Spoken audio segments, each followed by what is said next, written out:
মনোযোগ একটু ধরে রাখতে হবে। দাজ্জাল কে? এটা ফেরেশতা নাকি জিন না মানুষ? কি এটাও একটা প্রশ্নের বিষয়। কিভাবে? দেখুন,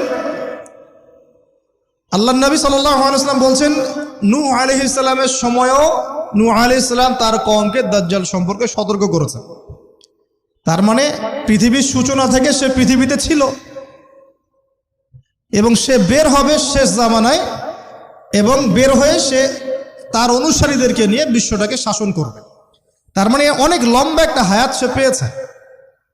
কোন জাতি এত লম্বা হায়াত পায় বলেন তো? কোন জাতি মানব জাতিকে এত লম্বা হায়াত পায়? এই একটা মিস্টেরিয়াস ক্যারেক্টার দাজ্জাল।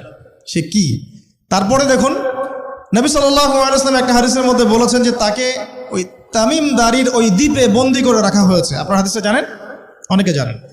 দ্বীপে বন্দী থাকা অবস্থায় তাকে সাহাবীরা দেখেছেন অনেক বিশাল আকৃতিতে, ঠিক আছে? এবং সাহাবীদেরকে সে প্রশ্ন করছিল, তামিম দারিকে প্রশ্ন করছিল যে বাইসানের খেজুর বাগানে খেজুর কি ধরে? বলে হ্যাঁ ধরে। সে বলছে অচিরেই আর ধরবে না। তারপরে বলছে তাবারিয়া হ্রদে কি পানি আছে? সাহাবীরা বলছেন আছে।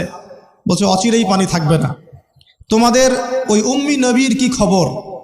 তখন সাহাবীরা বলছেন যে তিনি মক্কা থেকে মদিনায় হিজরত করে এসেছেন, বদরের যুদ্ধ হয়েছে, বালতির মতো তার অবস্থা, একবার এদিকে পাল্লা ভারী হয়, একবার এদিকে পাল্লা ভারী হয়। মানে বদরে জিতেছেন, উহুদে বিপর্যস্ত হয়েছেন। তখন এই ব্যক্তি বলছে যে তোমাদের জন্য উত্তম হবে ওই ব্যক্তির অনুসরণ করা। দাজ্জাল এই কথা বলছে, তোমাদের জন্য উত্তম হবে ওই উম্মি নবীর অনুসরণ করা। তখন সাহাবীরা জিজ্ঞাসা করছেন আপনি কে? তো সে বলছে যে আমি হচ্ছি দাজ্জাল।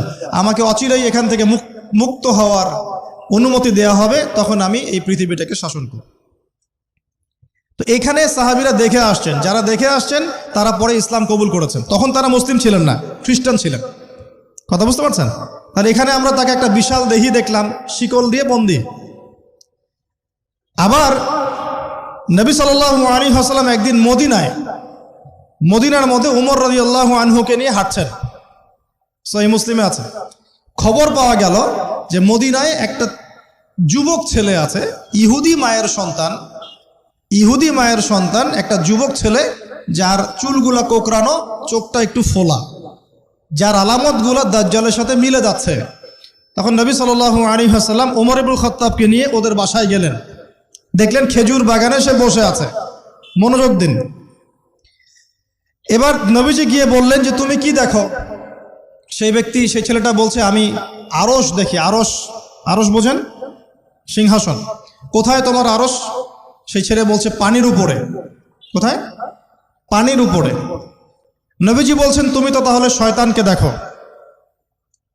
নবীজি বলছেন তুমি কি বিশ্বাস করো যে আমি শেষ নবী?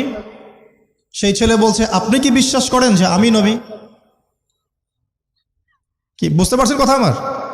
নবীজি বলছেন তুমি কি বিশ্বাস করো যে আমি শেষ নবী? সেই ছেলে বলছে